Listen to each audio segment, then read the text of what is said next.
Hi,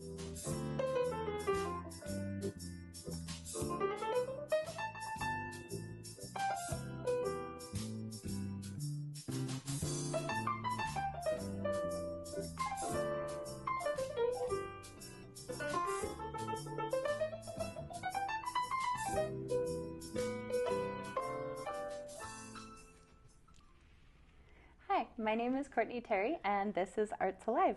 My guest today is Holli Wagner, the newly elected president of the Arts Alliance of Yamhill County. Welcome, Holli. Thank you so much. It's been an exciting couple of months. The new year has been very busy and fun. Yeah, and so I would say for folks that may not know, the Arts Alliance of Yamhill County is a nonprofit organization in Yamhill County. Mm-hmm. Yeah, and I'm going to just say it. Let's get it out there. You're the secretary. Conflict of interest, yep. No, it's not. It's not a conflict of interest. Think about it.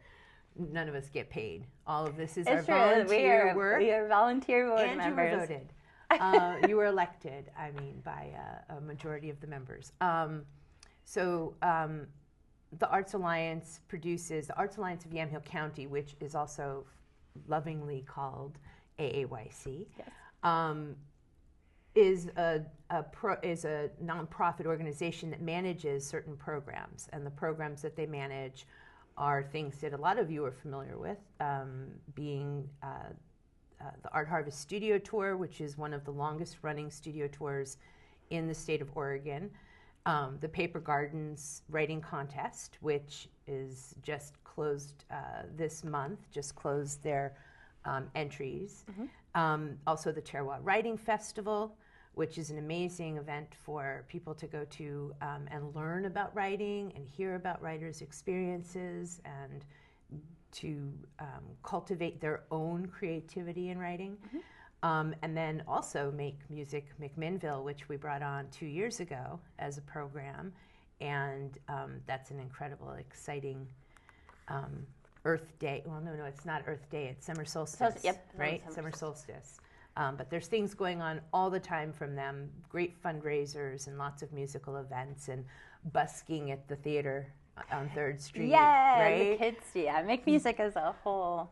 Well, and it's like you said, those are all programs that have been in the community for a long time, and maybe folks don't necessarily know that all the great folks and volunteers that run these programs, there's actually another organization that is the one kind of facilitating that, and that's what we do. That's what we do, and it's a lot of fun, and it's an interesting thing because, and this is something that I talk about a lot. That nonprofit is still a business in that it doesn't make money to put in people's pockets per se, because we're all volunteer. Every single person that works on the Arts Alliance are volunteers.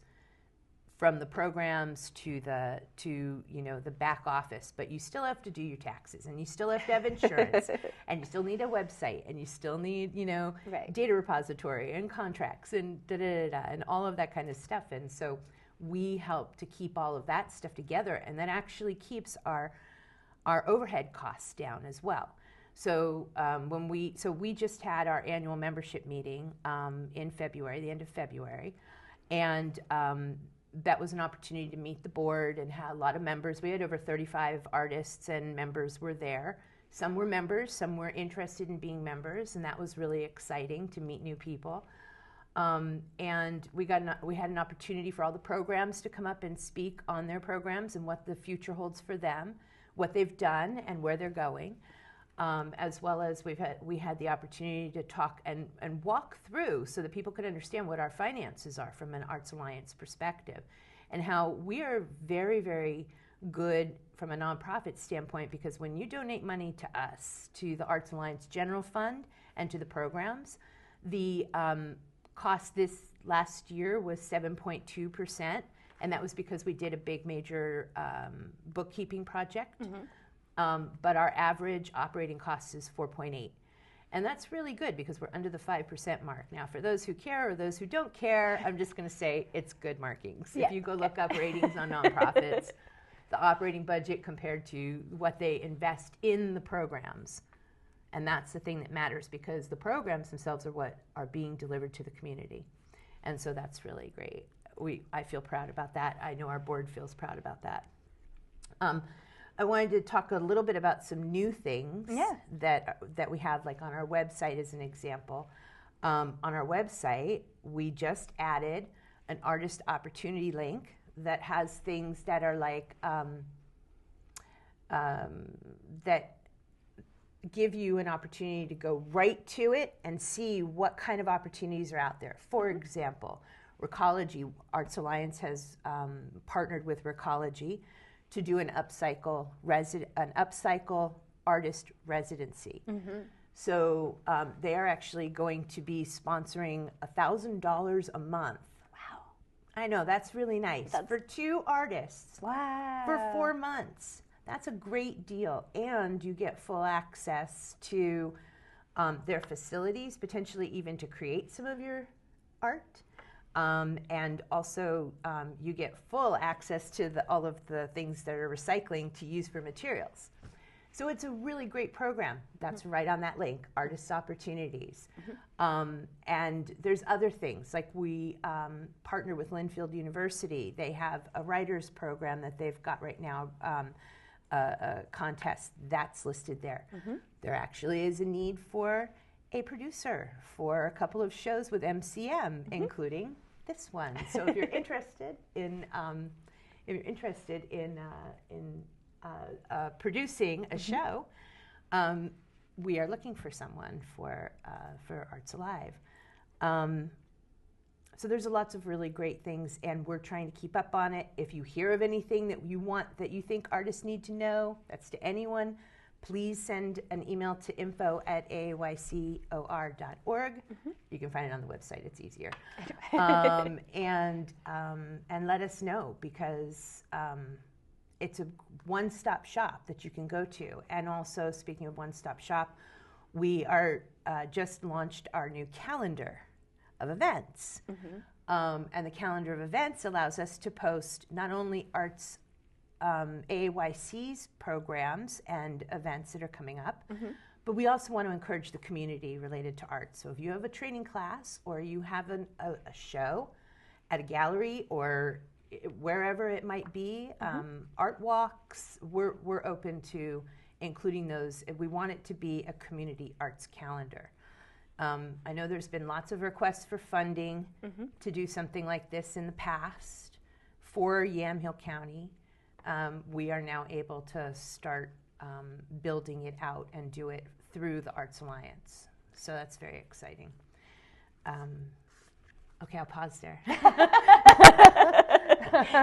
I can go on and on and on. Well, that's, I think, in terms of, like you had said, it's a volunteer board, and so it's not, I can say this as someone who is not an artist or a writer or really from an artistic background at all, but it is, I love that I get to help support all that.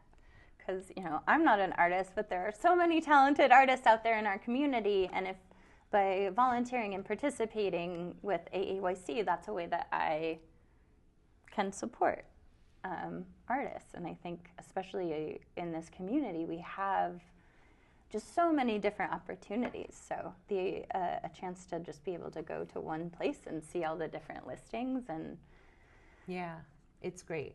And you brought up a good point, because we're always looking for more volunteers, and and especially on the board. We had 3 people resign this past year because they, for health reasons, personal reasons, family reasons, and just our president, Val, who we absolutely adore, and she did so much for this organization over the years, as we all can attest to. She stepped down as well, and we find our board smaller than it's been in a while. Not ever, but in a while.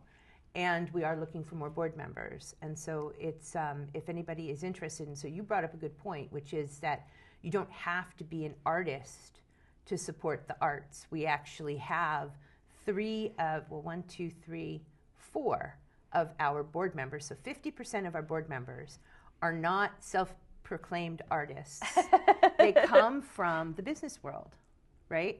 They come from the community world. Like you as a librarian, I still kind of consider that you are adjacent to art as a librarian. Thanks. I think it's a skill, and it's one that you have honed in on over your career. Anyway, we could go into many conversations about that, but seriously, those things all lend to helping to support the art and building that community, and being part of it, because everyone, I think, has the ability to do art in some way, some shape or form. Oh, and we are the Arts of Alliance, which is the capital A of art, which means that we support all the arts, right? We're not focused on one particular talent, one particular medium. I just want to, I know time is already getting short, but I wanted to just call out a couple of things. For the Art Harvest Studio Tour, we have open applications for new artists until March 17th, which is next week. And then encore artists have until the 24th of March. And then I wanted to mention that the Paper Gardens, while March 2nd was the date that it closed for submissions, notifications to the artists will be sent out in early April of whether you've been accepted into the book, this year's printing of the book. Terroir, we just put the tickets up yesterday. Okay. So go to the website. You can click on a button that will let you register online and pay with PayPal or credit card, as well as order your meals if you're interested. We have even gluten-free options. And we also have a paper form if you need to mail it in. You're more than welcome to do that. And that event will be at the Stoller Family Estate Winery on May 3rd from 9 a.m. to 5 p.m. And then finally, mark your calendar for Make Music, McMinnville, which is June 21st. It'll be the 4th celebration. As of the last I looked, there were 14 locations currently participating, and keep your eye open for the busking at the Mac Theater. Yes. And then I pretty much said everything else, I think, that I wanted to make sure I got out. Yes. I think I did. Oh, and things that we're planning on doing. I mean, I think it's really important to talk a little bit about what we plan for the future to enhance partnerships. As an example, we have teamed up with the Linfield University's art department, and we've brought on an intern to work with the board to learn about art and the business side of art, and also nonprofit experience and such. And what else? So many things. I don't know. There's so many things. More partnerships with universities. We're really wanting to. We have a goal this year of really figuring out how we can best serve our members. And some of the things that we've heard in the past is that our members are not hearing enough about things in a timely fashion. And so we want to make sure, so we're doing a monthly newsletter. That's something else that's new that started just this year. And so Britt Block is doing our newsletter. She's doing a great job. She's doing such an amazing job in trying to pull things together. So we'll have the newsletter, we'll have the calendar, we'll have the artist opportunities. So keep your eye on AAYCOR.org. It's a mouthful. Yes. But it's a pretty short URL. Yeah. Keep your eye on that, because things are going to be changing, and we're going to see some cool stuff for our members. And if you're not a member, please join. Yeah. Holly, thank you so much for coming and telling us all about AAYC. My pleasure. Thank you. This is Courtney Terry, and this has been Arts Alive.